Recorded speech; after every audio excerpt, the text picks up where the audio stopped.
વીર હમીરજી ગોહિલ અને વેગડાજી ભીલ ફરી પાછા પોતાની સેના લઈ પોતાના સાથીઓ જોડે ઘોડે પર સવાર થઈ ભાગતા સોમનાથના પટાંગણની અંદર આવી પહોંચ્યા છે.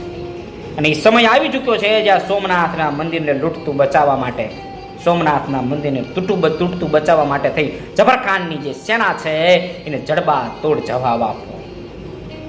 અને જ્યાં સોમનાથનું જે યુદ્ધ છે, એક દિવસ નહીં, 2 દિવસ નહીં, 3 દિવસ નહીં, પણ સાહેબ 9 દિવસ સુધી આ યુદ્ધ ચાલ્યું છે.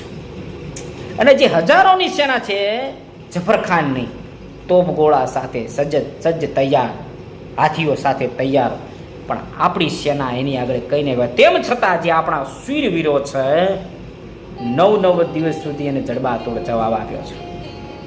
અને એમાં આ યુદ્ધની અંદર વેગડાજી જે ભીલ છે એ હાથી દ્વારા વેગડાજી ભીલ દ્વારા ભીલ મરાય છે ને વેગડાજી ભીલ ત્યાં શહીદ થાય છે.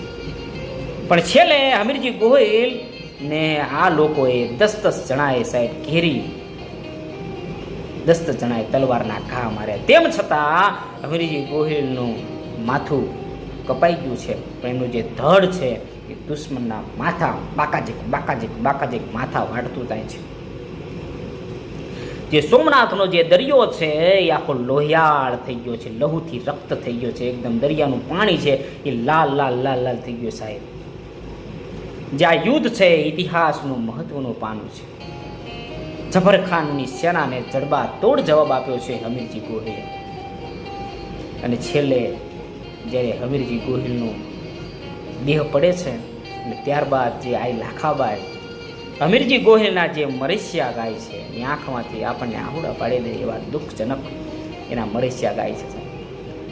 આ સોમનાથને બચાવવાનું જે યુદ્ધ છે ઇતિહાસની અંદર ન ભૂલી શકાય.